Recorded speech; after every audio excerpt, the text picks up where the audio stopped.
Leadership. Leadership हमेशा ही एक बहुत इंटरेस्टिंग सब्जेक्ट मैटर रहा है रिसर्च के लिए। भले ही पॉलिटिकल साइंस के स्टूडेंट्स हों या पब्लिक एडमिनिस्ट्रेशन के हों या सोशियोलॉजी और साइकोलॉजी के स्टूडेंट्स हों, हर किसी के रिसर्चर्स के लिए लीडरशिप हमेशा से एक इंटरेस्टिंग सब्जेक्ट रहा है कि लीडरशिप है क्या कारण कि कुछ लोग बहुत ज़्यादा इफेक्टिव होते हैं एज ए लीडर, बहुत प्रभावशाली होते हैं, मिलियंस बिलियंस लोगों को प्रभावित वो कर सकते हैं और उनसे वो काम करवा लेते हैं जो वो उनसे करवाना चाहते हैं। वो किसी बहुत बड़े लक्ष्य की प्राप्ति की दिशा में वो एक सामूहिक प्रयास सुनिश्चित कर पाते हैं। मतलब लोगों के अंदर कभी भी कोई दुविधा अगर है या दो अलग अलग धाराएं बह रही हैं तो कैसे उन सब में दिशा की एकता कायम कर देना, कुछ लोगों में ये ऐसी क्षमता होती है। लेकिन ये लीडरशिप क्वालिटी वो आती कहाँ से है? क्या कुछ है ऐसा जो एक व्यक्ति को इतना पावरफुल लीडर बना देता है? आज पूरी दुनिया में मोदी जी की लीडरशिप की चर्चा हो रही है। अभी रिसेंटली आपने देखा कि ऑक्सफोर्ड यूनिवर्सिटी है, उसका भी एक रिपोर्ट पब्लिश हुआ, उसमें भी चर्चा की गई है। रिपोर्ट में बताया गया है कि कई महत्वपूर्ण कारण हैं, मतलब जिसकी वजह से कई कारण इसकी वजह से मोदी जी की लीडरशिप जो है वो इतनी पावरफुल है और उसके प्रति इतनी एक्सेप्टेबिलिटी है। लगातार कई चुनौतियों के बावजूद, कई अड़चनों के बावजूद लगातार वो इलेक्शन जीतते जा रहे, लोगों का विश्वास उनमें बना हुआ है। अब मतलब ये कहना बहुत उचित नहीं होगा कि आप कहें कि मोदी एक लहर थी, वो लहर आई, वो लहर चली गई। ऐसे उनके विपक्ष में कई सारे लोग हैं जो उनके क्रिटिक्स हैं, वो ये सारी बातें करते हैं, लेकिन हम सब जानते हैं कि ऐसा कुछ था नहीं कि एक लहर आई और लहर चली गई। ये लहर आने और जाने वाली लहर नहीं थी। ये तो ऐसा लगता है कि ये सर्वव्यापी है और ये अब ठहर गई है काफ़ी लंबे समय से। मतलब ये कोई आने जाने वाली चीज़ नहीं है। उस लीडरशिप के प्रति गहरी एक्सेप्टेबिलिटी है, लोगों का ट्रस्ट है, कॉन्फिडेंस है, विश्वास है।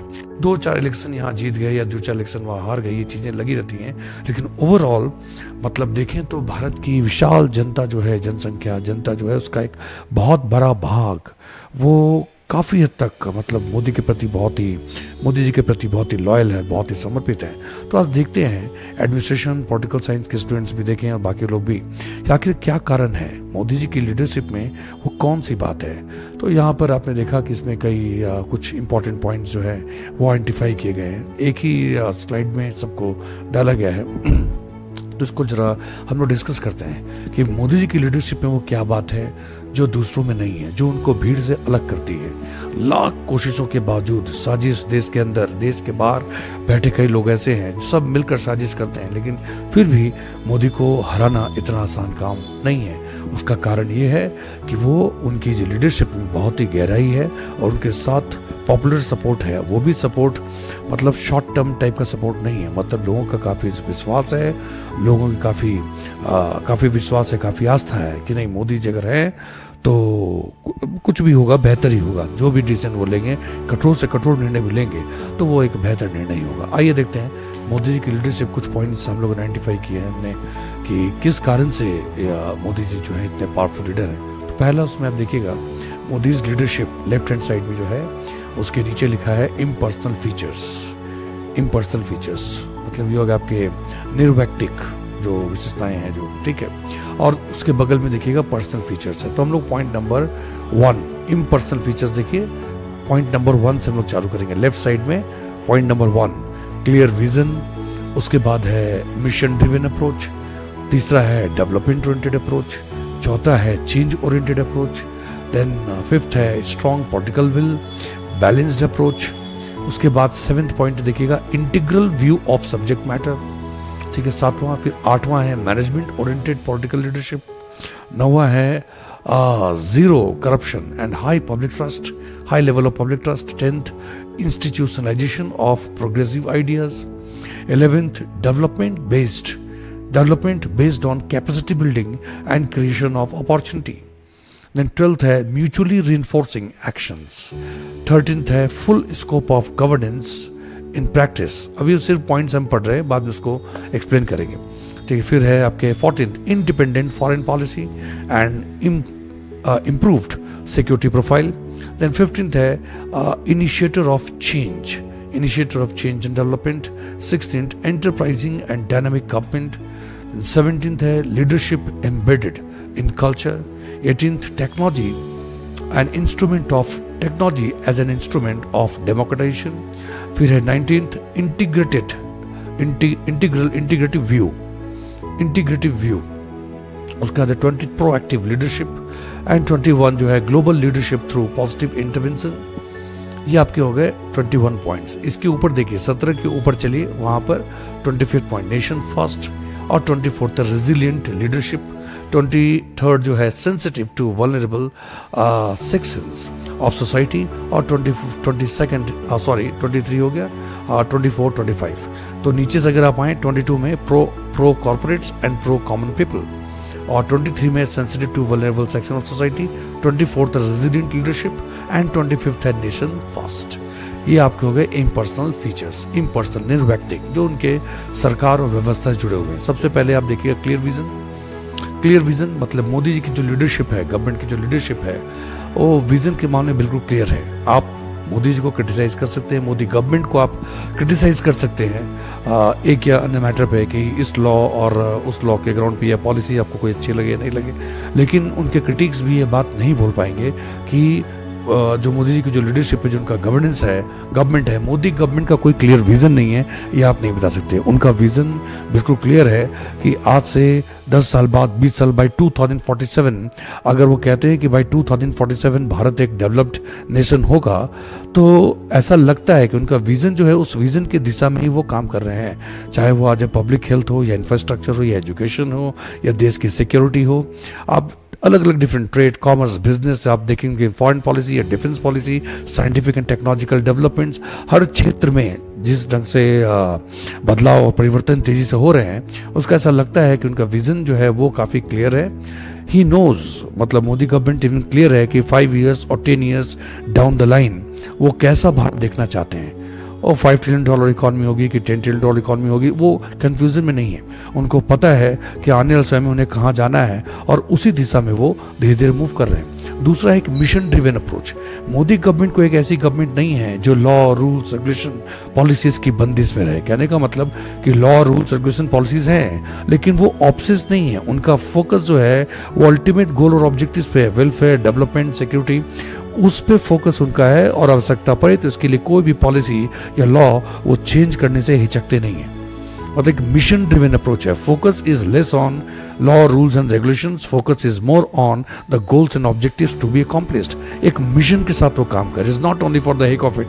सरकार है, सरकार चल रही है, सब लोग काम कर रहे हैं, समय समय पे कुछ ना कुछ बताने के लिए आपके पास है या आप व्यवस्था कर लेते हैं कि हाँ भाई हम ये काम करें, ऐसा नहीं है। टाइम बाउंड अरेंजमेंट के अंदर सरकार काम करती है।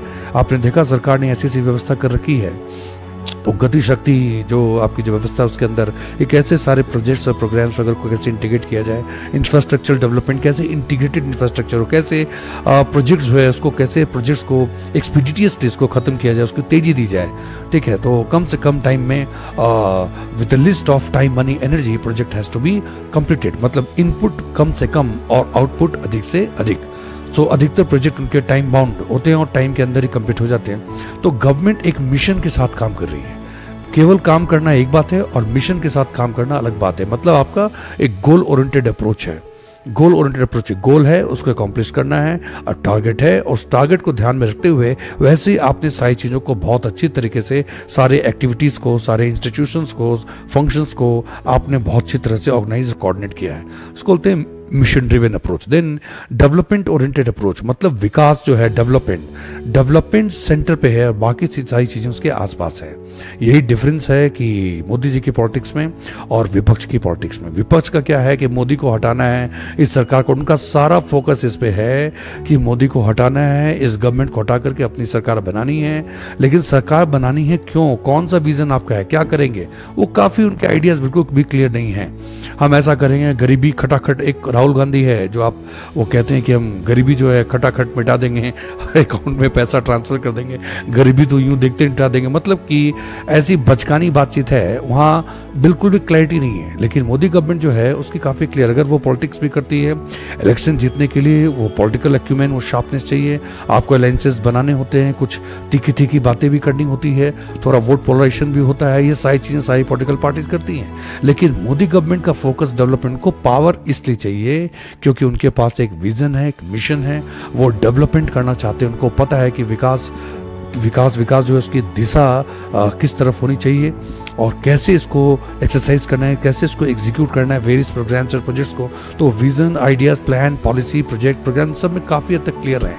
ठीक है, तो उनका एक डेवलपमेंट ओरिएंटेड अप्रोच है। Development is the centre and rest of the things are around it, बाकी चीज़ों उसके आसपास है। चेंज ओरिएंटेड गवर्नमेंट कभी भी लकीर की फकीर नहीं है। ऐसा लगता है कि वो जहाँ भी आवश्यकता हो वहाँ बदलाव के लिए वो तैयार है। गवर्नमेंट जो है वो एक चेंज ओरिएंटेड गवर्नमेंट है, मतलब वो बदलाव के लिए हमेशा तैयार है।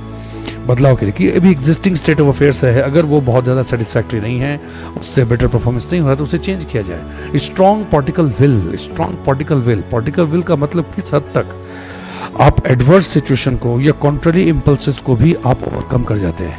आपने देखा जीएसटी का मामला हो, नोटबंदी का मामला हो, ठीक है, यूपी इलेक्शंस था, यूपी इलेक्शंस होने वाले हैं, लेकिन उसके पहले भी उन्होंने टफ डिसीजन वो ले लिया नोटबंदी का कि क्या होगा कैसे होगा देखा, लेकिन जो तय हो गया वो एक्शन। आपने देखा कि इलेक्शन ईयर्स में जो बजट है, आमतौर पे लोग समझते हैं कि वो इलेक्शन बजट होगा, बहुत ज़्यादा पॉपुलिस्ट मेजर्स जो ऐसे लिए जाएंगे, ठीक है, लोगों को लुभाने के लिए, लेकिन ऐसा देखा गया है कि इलेक्शन ईयर्स में भी इलेक्शन बजट टाइप का नहीं होता है। गवर्नमेंट ऐसा लगता है कि वो एक दिशा में चल रही है, एक अनुशासन के साथ चल रही है, ठीक है, थोड़े बहुत एडजस्टमेंट ऑब्वियसली सारी पॉलिटिकल पार्टीज करेंगे, लेकिन गवर्नमेंट का स्ट्रॉन्ग पॉलिटिकल विल है, मतलब कॉन्ट्ररी इम्पल्सेस आते हैं लेकिन उसको भी आप एडवर्स सिचुएशन को भी ओवरकम करके आप जाते हैं। इसको बोलते हैं पॉलिटिकल विल। किस हद तक आप एक वांछित उद्देश्य की प्राप्ति के लिए आपके सामने जो एडवर्स सिचुएशन आते हैं या कॉन्ट्ररी इम्पल्सेस आते हैं, शॉर्ट टर्म कई बेनिफिशियल अरेंजमेंट हो सकते हैं, लेकिन आप सबके ओवरकम करके भी आप वो टफ डिसीजन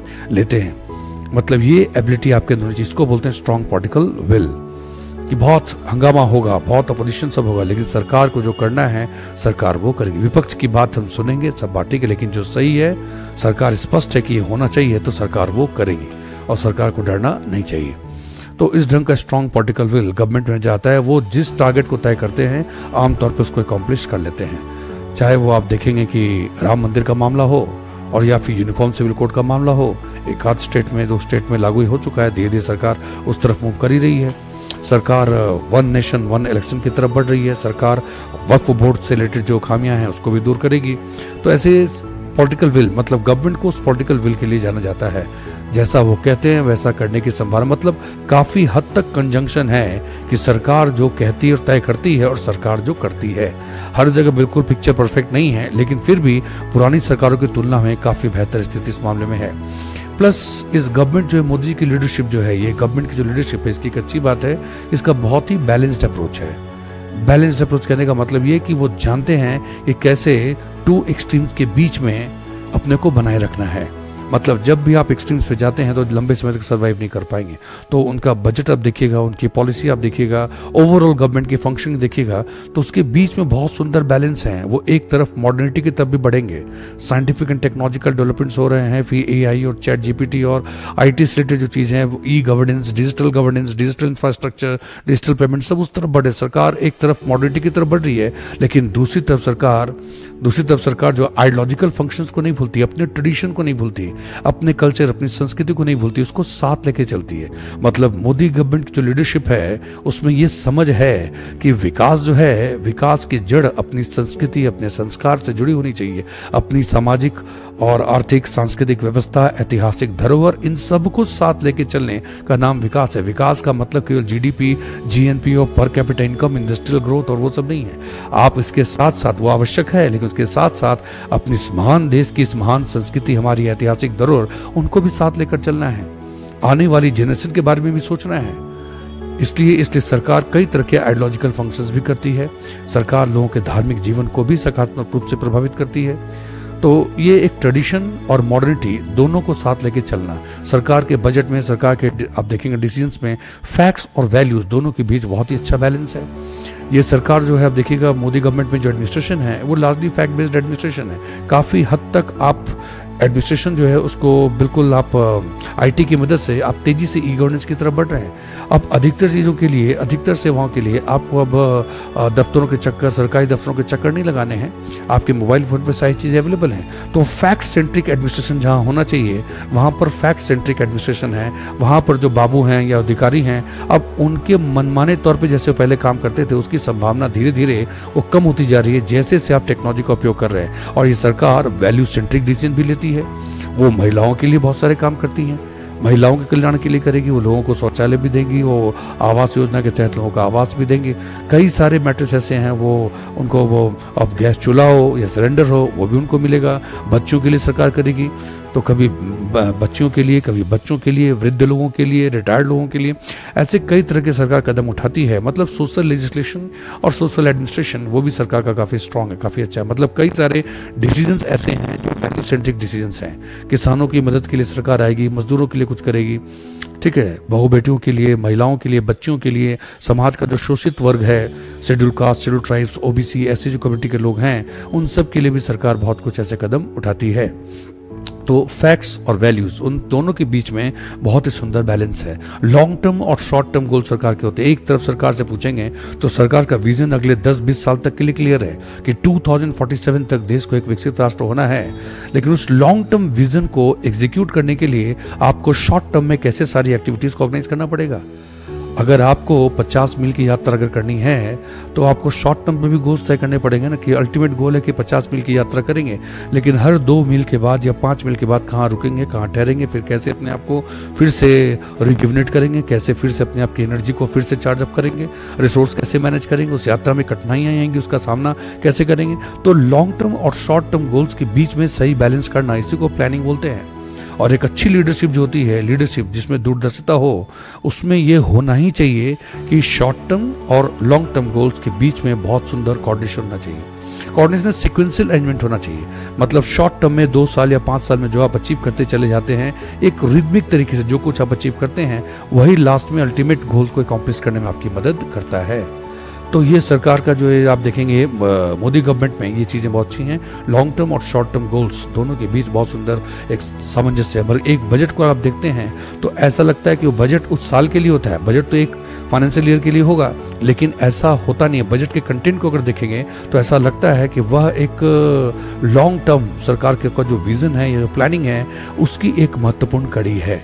अगर बजट 2025-26 के लिए है तो 25 और 26 के अंदर इस वार्षिक ये जो फाइनेंशियल ईयर है उसके अंदर उन सारी एक्टिविटीज़ को किस ढंग से आप कैरी आउट करेंगे, ऑर्गेनाइज कैसे करेंगे, फाइनेंशियल एलोकेशन क्या होगा। लेकिन उसके पीछे जो सोच होती है, उसके पीछे जो दर्शन होता है वो ये बताता है कि कैसे ये पुराने समय से कुछ पिछले वर्षों से जो सरकार एक योजना चला रही है एक विजन के तहत, कैसे उसको कैरी आउट करता है और कैसे वो उसको भविष्य की तरफ लेकर के जा रहा है। तो हर एक वर्ष का बजट अगर आप देखेंगे तो एक महत्वपूर्ण कड़ी है, वो एक सीक्वेंशियल अरेंजमेंट में जो अल्टीमेटली आपको उस गोल पे ले जाएगी, उस गोल अकॉम्प्लिशमेंट की तरफ ले जाएगी।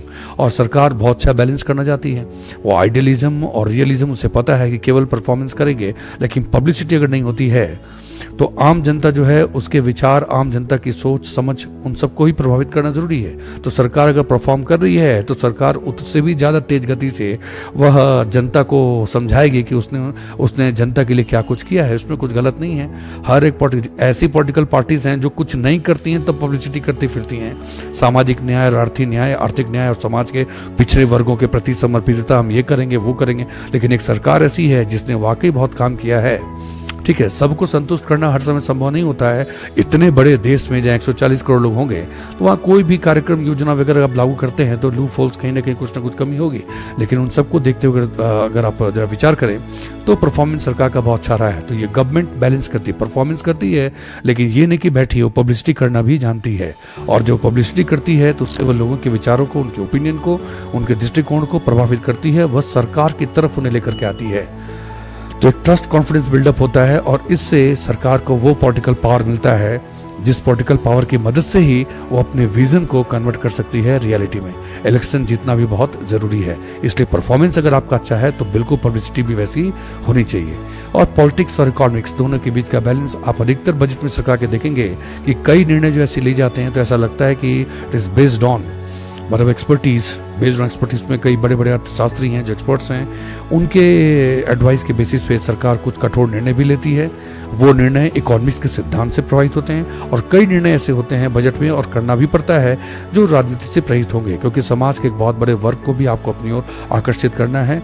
उनकी मदद से ही आपको वो पॉलिटिकल बेस मिलेगा और गवर्नमेंट बनाने की ताकत मिलेगी, और गवर्नमेंट जब बनेगी तभी आप अपने विजन को कन्वर्ट कर पाएंगे। तो इसलिए सरकार की नीतियों में आप देखेंगे एक बैलेंसिंग है, मतलब जहां पे इकोनॉमिक्स चाहिए वहां इकोनॉमिक्स और पॉलिटिक्स भी है, तो दोनों के बीच एक सुंदर संतुलन होता है। तो कई बार क्या होता है कि पॉलिटिकल पार्टीज या सरकारें बहुत ज़्यादा पॉलिटिक्स की तरफ चली जाती हैं, वैल्यू बेस्ड डिसीजंस लेती हैं, बहुत ज़्यादा सब्सिडी दे रही हैं, बांटते जा रही हैं, लेकिन इकोनॉमिक्स वाला जो एरिया है वहाँ भी अगर वो ऐसे डिसीजन लेते हैं और फैक्ट से मुंह मोड़ लेते हैं और प्रोफेशनल तरीके से काम अगर नहीं कर रहे हैं, उनके पास कोई ठोस योजना अगर नहीं है, ये कैसे पूरी अर्थव्यवस्था का संचालन करेंगे, कैसे उसकी दिशा और दिशा की एकता कायम रखेंगे, कैसे वह ग्लोबल लेवल पे बाकी जो इकोनॉमीज हैं, ग्लोबल इकोनॉमी, उसके साथ कैसे आप फेवरेबली कनेक्ट करेंगे, इन सब के लिए आपके पास रणनीति होनी चाहिए।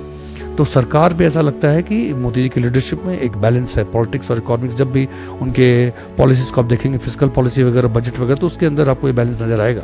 फिर है integral view of subject matter. Integral view, integral totalistic view, मतलब किसी भी सब्जेक्ट मैटर पे उनका एक इंटीग्रेटेड व्यू होता है, पूरे इकोसिस्टम के बारे में वो सोचते हैं। अगर एक सरदार वल्लभ भाई पटेल जो हैं, उनका स्टैचू बनेगा अगर, तो वो एक स्टैचू बना करके वो फीता काट के नहीं चले जाएंगे कि बस उसके बाद कबूतर ही नहला रहे हैं स्टैचू को, ऐसा नहीं होता। यहाँ पर ऐसा है कि अगर उन्होंने एक स्टैचू बनाया तो काफ़ी अच्छी तरह से प्लान आउट किया उसको, ऐसा बनाया दुनिया का टॉल स्टैचू, तो लोग देखने के लिए आएंगे, और उसके आसपास ऐसी व्यवस्था कर दी कि एक तरह से पूरा टूरिज्म जो है आपका, होटल टूरिज्म सब ये काफ़ी डेवलप हो गया। आसपास के प्रोजेक्ट के साथ कनेक्टिविटी अगर है, तो अगर आप सरदार वल्लभ भाई पटेल की वो प्रतिमा देखने के लिए अगर जाएंगे, tallest statue of the world देखने जाएंगे, तो उसके आसपास भी बहुत सारी जगह ऐसी है जिनको कनेक्ट किया गया है, इससे वो भी देखेंगे। इससे पूरी एक इकोनॉमिक सिस्टम आपने वहाँ पर डेवलप कर दिया है, जिससे ये पूरा प्रोजेक्ट सस्टेनेबल हो गया, और कुछ समय पे क्या होगा, इसका जो कॉस्ट है वो रिट्रीव हो जाएगा और ये फ्री हो गया, और लंबे समय तक ये पूरी व्यवस्था चलेगी, लोगों के रोजगार के साधन हो गए।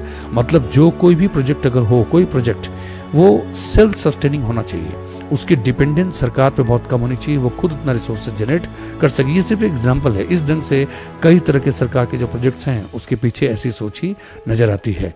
मतलब किसी भी सब्जेक्ट मैटर को बिल्कुल टोटलिटी में देखना और समझना, कंप्लीट सॉल्यूशन, हर एक प्रोजेक्ट को प्लेस करना एक इकोसिस्टम के अंदर, उसकी कनेक्टिविटी, इंटरडिपेंडेंसी, बाकी जो फैक्टर्स हैं उन सब को साथ लेकर के एक निर्णय लेना, जिससे कि टोटल सॉल्यूशन हो सके और उससे बेस्ट पॉसिबल निकाला जा सके, आउटकम आ सके उससे। फिर आप देखिए पॉइंट नंबर 7 के 8 पे, मैनेजमेंट ओरिएंटेड पॉलिटिकल लीडरशिप।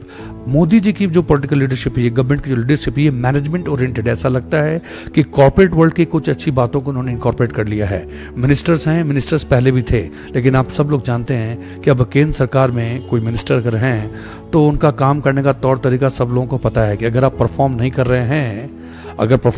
रहे हैं तो आपको बहुत दिन तक झेला नहीं जाएगा, ठीक है, तो आपके खिलाफ कार्रवाई हो जाएगी। और सारे मिनिस्टर्स ऐसा लगता है कि सब मिशन ड्रिवन है, सबको पता है कि आपको परफॉर्म करना है। आप सिर्फ यहाँ पे आकर के चेयर पे बैठ गए, मिनिस्टर बन गए, आदेश जारी करेंगे, कभी ऑफिस आए कभी ऑफिस नहीं आए, ये सब बातें अब एक्सेप्टेबल नहीं है। और पीएमओ पहले से बहुत ज़्यादा एक्टिव हो चुका है, ठीक है, प्राइम मिनिस्टर ऑफिस, तो वो एक बहुत ही महत्वपूर्ण कोऑर्डिनेटिंग उसकी भूमिका में है, और वो परफॉर्मेंस इवैल्यूएशन भी कर लेते हैं और अकाउंटेबिलिटी भी इन्फोर्स करते हैं, ठीक है। तो एक मैनेजमेंट ओरिएंटेड अप्रोच जो है, मतलब पॉलिटिकल लीडरशिप का जो काम करने का तरीका है, देश का सरकार का जो काम करने का तरीका है, उसमें एक मैनेजमेंट ओरिएंटेड अप्रोच नजर आता है। कोई प्रॉब्लम अगर है तो प्रॉब्लम को आप सॉल्व कीजिए। कम्युनिकेशन बहुत ही वाइब्रेंट होना चाहिए, वेस्टफुल कम्युनिकेशन नहीं होना चाहिए। कोई भी प्रोजेक्ट अगर टाइम पे कंप्लीट नहीं हो रहा है तो आप बताइए उसके कारण क्या है, उसको आइडेंटिफाई कीजिए, डायग्नोसिस कीजिए, ठीक है, उसका ट्रीटमेंट कीजिए और प्रोजेक्ट को तुरंत कंप्लीट कीजिए। अगर आपसे नहीं हो पा रहा है तो आप इन्फॉर्म कीजिए, अपने सीनियर्स को बताइए। ब्यूरोक्रेट्स जो हैं, ब्यूरोक्रेट्स भी शायद इस तरह से बड़े बड़े ब्यूरोक्रेट्स हैं, वो हॉटलाइन पे होंगे, हॉटलाइन पे है कि अगर बहुत ज़्यादा मिनिस्टर से उनको दिक्कत अगर आ रही है तो सीधा पीओ में बात कर सकते हैं। मतलब एक ऐसी व्यवस्था है इस वक्त जैसा पहले कभी नहीं था। पॉलिटिकल लीडरशिप भी काम कर रही है बिल्कुल प्रोफेशनल तरीके से। समय समय पे सारा असेसमेंट, इवैल्यूएशन, रेगुलर मीटिंग वगैरह होती है, उसमें टारगेट तय किए जाते हैं। तो ये बहुत, फिर जीरो करप्शन, इसमें कुछ बात करने की आवश्यकता ही नहीं है कि ये आसान बात नहीं है कि 2014 के पहले आपने देखा, मोदी जी के पहले क्या स्थिति थी। हर 5-7 दिन में, 2-4 दिन में पेपर में कहीं ना कहीं कोई करप्शन का केस हम लोग देखते थे। लोग काफ़ी इससे थक चुके थे, निराश हो गए थे आप कह सकते हैं। लेकिन मोदी जी की जो लीडरशिप है, ये गवर्नमेंट जो है, इसमें ज़ीरो करप्शन, कोई करप्शन है ही नहीं। इसलिए लोगों का लेवल ऑफ ट्रस्ट बहुत ही हाई है, पब्लिक ट्रस्ट बहुत हाई है। और पब्लिक ट्रस्ट अगर बहुत हाई होता है तो अच्छी बात क्या होती है कि रिफॉर्म्स के लिए अगर टफ डिसीजंस आपको लेने हैं तो वो कंपैरेटिवली आसान होता है, क्योंकि जनता को इतना भरोसा होता है कि जब भी आप सुधार के लिए, सुधार कार्यक्रमों से रिलेटेड कोई भी अगर आप निर्णय लेते हैं, कठोर निर्णय भी अगर होगा, तो जनता उसको एक्सेप्ट करती है, क्योंकि इसके पीछे सोच अच्छी होगी, वो देश के हित में ही होगा। तो इसलिए कोई करप्शन नहीं है, और ये बहुत ही अच्छी बात है। दूसरी, इंस्टीट्यूशनलाइजेशन ऑफ प्रोग्रेसिव आइडियाज, जो प्रगतिशील विचार हैं उनकी संस्थागत अभिव्यक्ति। मतलब एक अच्छे लीडर को पता होता है, इसलिए गवर्नमेंट क्या कर रही है, जितनी प्रोग्रेसिव आइडियाज हैं उनका इंस्टीट्यूशनलाइजेशन कर देना। जो प्रोग्रेसिव आइडियाज हैं, आइडियाज, एक साधा लीडर होगा तो उसके कोई आइडियाज होंगे तो उस आइडियाज को एग्जीक्यूट करेगा, निर्देश दे देगा ब्यूरोक्रेसी को, आप इसको इंप्लीमेंट कर दो, ऐसा नहीं है। मोदी जी की लीडरशिप की खासियत यह है कि जो प्रोग्रेसिव आइडियाज़ हैं उनको उन्होंने तब्दील कर दिया पॉलिसीज़ में या लॉज में। उस देश के लिए आपने उनको एग्जीक्यूट करने के लिए प्रॉपर इंस्टीट्यूशंस बना दिया, ठीक है। उस इंस्टीट्यूशंस के अंदर लोग हैं जो उस पर काम कर रहे हैं, उनकी अकाउंटेबिलिटी है, हाँ, उसमें पॉसिबिलिटीज़ है पब्लिक पार्टिसिपेशन के लिए डिसीजन मेकिंग में। मतलब हर एक आइडिया को इंस्टीट्यूशनलाइज कर देने का फ़ायदा ये होता है उसकी संस्थागत अभिव्यक्ति, जिससे कि कल वो लीडर रहे या लीडर न रहे, ठीक है, वो सारी व्यवस्था वैसे ही चलती चली जाएगी। ये इम्पर्सनल सिस्टम ऐसे बनता है। फिर development based on, point number 11 देखिए, development based on capacity building and creation of opportunity. मतलब एक अच्छी बात है इस गवर्नमेंट की कि उसकी समझ में ये है कि विकास जो है उसका अर्थ केवल फ्री बीज, बाउंड्रीज थ्रो करना नहीं है, लोगों को केवल बस सब्सिडी वगैरह देते रहना, लोगों को लुभा करके रखना, ऐसा नहीं है। ये सरकार भी ऐसे कई सारे फायदे लोगों को देती है, इसमें कोई डाउट नहीं है। लेकिन फिर भी गहराई में अगर देखें तो सरकार की सोच इस पे है बहुत ज़्यादा, कैपेसिटी बिल्डिंग। तो कौशल विकास योजना वगैरह इस टाइप की कई सारी योजना चल रही है कि जो लोग आगे बढ़ना चाहते हैं, ठीक है, तो सरकार की मुद्रा योजना जो है, किसी को अगर फाइनेंस की दिक्कत है तो फाइनेंस मिल जाए, या स्किल डेवलपमेंट के लिए भी सरकार काम कर रही होती है कि घर घर कोई भी व्यक्ति, कोई भी रिसोर्स आइडल पड़ा नहीं रहे, ठीक है, हर एक व्यक्ति के लिए कुछ हो। एजुकेशन पॉलिसी को भी कुछ इस ढंग से बनाया गया है, ठीक है, जो कन्वीनियंट, बहुत ही उसमें फ्लेक्सिबिलिटी है, ठीक है, कि लोग काम करेंगे, अगर वो पूरा कोर्स नहीं कर पाए तो भी उनको डिप्लोमा, वो डिग्री मिल जाएगी, ठीक है, वो कोई ट्रेनिंग ले सकते हैं, ठीक है, उनको कोई सपोर्ट कहीं से गवर्नमेंट से या किसी बैंक से मिल जाए, कोई मशीन खरीद ले, कोई अपनी स्किल को यूज़ करने के लिए उनको टेक्नोलॉजी वगैरह कोई फाइनेंस कोई मदद चाहिए तो वो मिल जाए। मतलब लगातार फोकस इस पे है, capacity building and creation of opportunity. हर एक व्यक्ति को सरकारी नौकरी नहीं मिल सकती, इसलिए लोगों को सक्षम बनाना, ठीक है, बेहतर education, better public health infrastructure, Ayushman योजना जैसे है तो लोगों को एक सुरक्षा मिली, ठीक है। तो पब्लिक हेल्थ सिस्टम को बेहतर बना करके, एजुकेशन सिस्टम को बेहतर बना करके, infrastructure development, school, colleges, research and development institutions, अब बहुत तरह की फैसिलिटी, ठीक है। स्पोर्ट्स जो है, स्पोर्ट्स को भी बढ़ावा देना। मतलब हर एक व्यक्ति के अंदर जो क्षमता है, उस क्षमता की अबाधित और आनंदमयी अभिव्यक्ति ही विकास का आधार है। अगर हर एक व्यक्ति के अंदर जो पॉसिबिलिटीज है उसका अगर बहुत ही फ्रूटफुल, मीनिंगफुल एक्सप्रेशन हो जाए, उसी को तो विकास कहते हैं। Rest of the things will fall in place. So development based on capacity building and creation of opportunity, ये सरकार का एक मूल मंत्र नजर आता है। उसके बाद है म्यूचुअल इन्फोर्सिंग एक्शन। आपकी डिफरेंट मिनिस्ट्रीज जो काम कर रही है, जैसे फॉरेन मिनिस्ट्री है या डिफेंस मिनिस्ट्री है, ठीक है, ऐसा लगता है कि वो सब, या फाइनेंस मिनिस्ट्री है, ये सब एक रिदम में काम कर रहे हैं।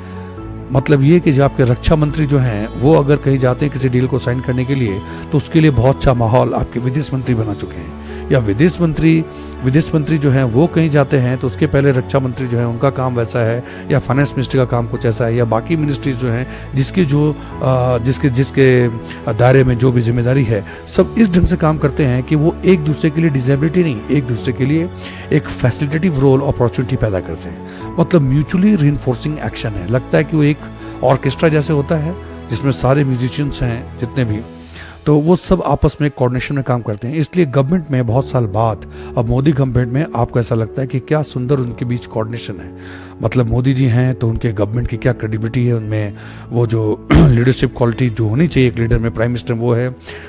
अमित शाह जो हैं वो शानदार, वो स्ट्रेटेजिस्ट हैं, ठीक है, तो उनका पॉलिटिकल एक्यूमेन और शार्पनेस जो है वो सब लोग जानते हैं। आपके साथ डोभाल जैसे लोग भी हैं, नेशनल सिक्योरिटी से जो मामला है उन पर उनकी जितनी गहराई से उनकी जो पकड़ है, ठीक है। तो ये सब जो है, आप पूरी टीम है, हम तो 2-3 की बात कर रहे हैं, लेकिन पूरी टीम को अगर आप देखेंगे तो ऐसा लगता है कि बिल्कुल एक रिदम में काम कर रहे हैं। ये one of the best teams है जो इंडिया ने अभी तक देखा है, ठीक है। डेवलपमेंट बेस्ड ऑन ये हो गया। फिर 12th नंबर म्यूचुअली रिइंफोर्सिंग एक्शन। उसके बाद आपका है full scope of governance in practice. आज जो गवर्नेंस है वो गवर्नेंस केवल शिक्षा, स्वास्थ्य, वही सामाजिक न्याय, आर्थिक न्याय, वो ऐसे 2-4 चीज़ों में घूमने वाला नहीं है। मतलब गवर्नमेंट के डेवलपमेंटल फंक्शंस होते हैं, रेगुलेटरी फंक्शंस होते हैं, गवर्नमेंट के कॉसी जुडिशियल फंक्शंस होते हैं, आइडियोलॉजिकल फंक्शंस होते हैं। एक सरकार में कई तरह के कार्य होते हैं। विकास कार्य सिर्फ नहीं होते हैं, आपके विकास कार्य भी आप करने हैं, नियामक कार्य भी जो होते हैं, रेगुलेट कंट्रोल करने का भी काम होता है, ठीक है। जनता में एजुकेशन, जनता में अवेयरनेस, अपनी संस्कृति, अपनी ऐतिहासिक धरोहर, उसको भी लेके चलना, ठीक है। आइडियोलॉजिकल फंक्शन जैसे हमने कहा, तो कई तरह के फंक्शंस होते हैं। सिक्योरिटी फंक्शंस भी होते हैं, तो developmental function, security functions, regulatory functions, ideological functions और भी बहुत सी चीज़ें। मतलब ऐसा लगता है धर्म, संस्कृति, समाज, ठीक है, अर्थव्यवस्था, सबको साथ लेकर के चलना है। समाज के हर एक वर्ग को टच करना है, ठीक है। मतलब भारत की कोई भी एक टेरिटरी जो है वो अछूती नहीं रह जाए। आप नॉर्थ ईस्ट को भी उतनी गंभीरता से लेते हैं जितना उत्तर प्रदेश को लेते हैं, बिहार या किसी भी और राज्य को लेते होंगे, या महाराष्ट्र, गुजरात को, ठीक है। तो टेरिटरी कोई भी एक ऐसी नहीं होनी चाहिए कि आप उसको छोड़ दें कि इसलिए कि भाई वहाँ से रिप्रेजेंटेशन कम है तो उसकी अहमियत, उसकी स्ट्रेटेजिक सिग्निफिकेंस को समझना।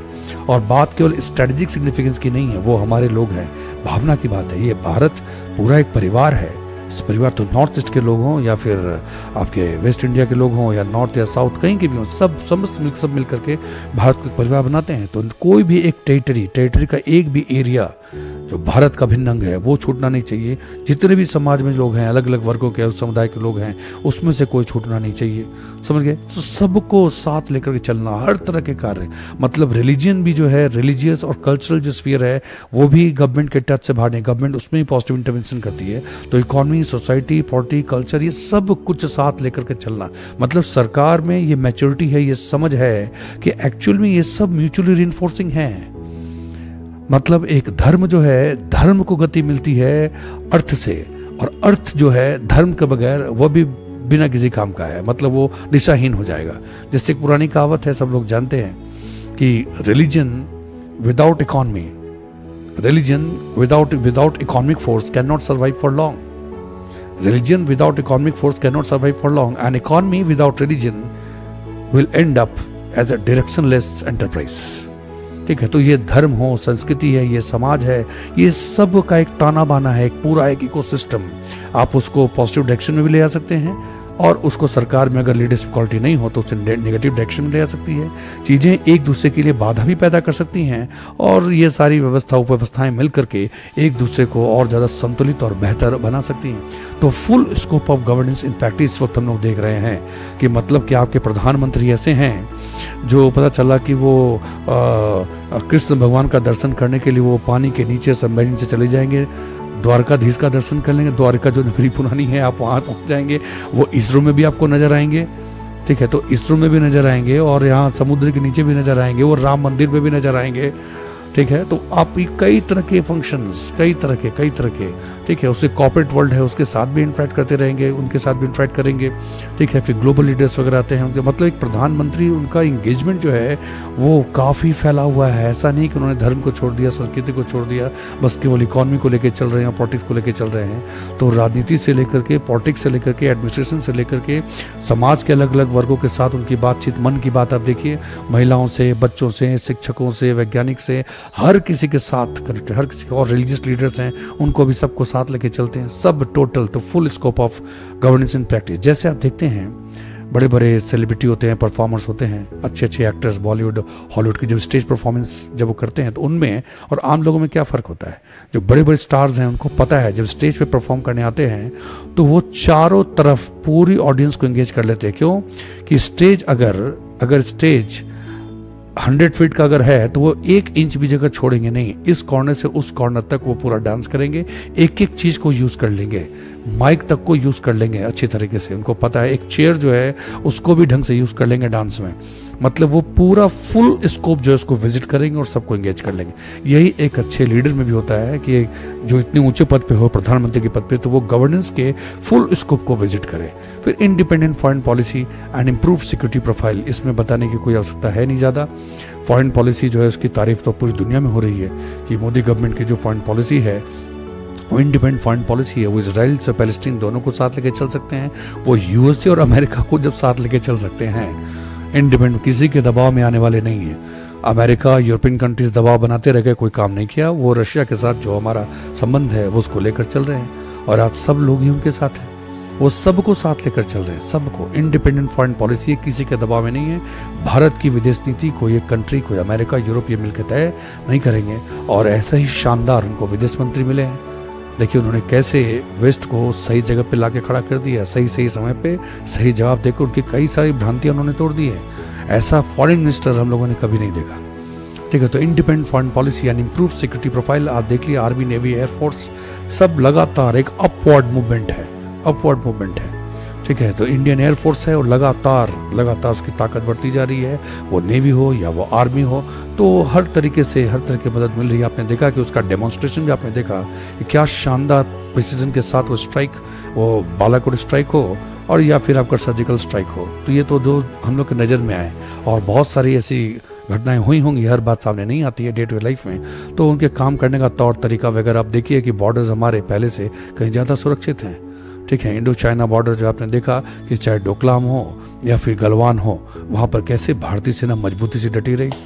ठीक है, और अभी रिसेंट आपने देखा है कि चीन से समझौता हुआ, अब दोनों फौजें जो हैं वो जाएंगी बफर जोन को फिर वो एक्टिव करेंगे वैसा ही जैसा था। ठीक है, तो independent foreign policy, improve security profile, उधर इसरो, डीआरडीओ वगैरह शानदार काम कर रहे हैं, सबको पता ही है।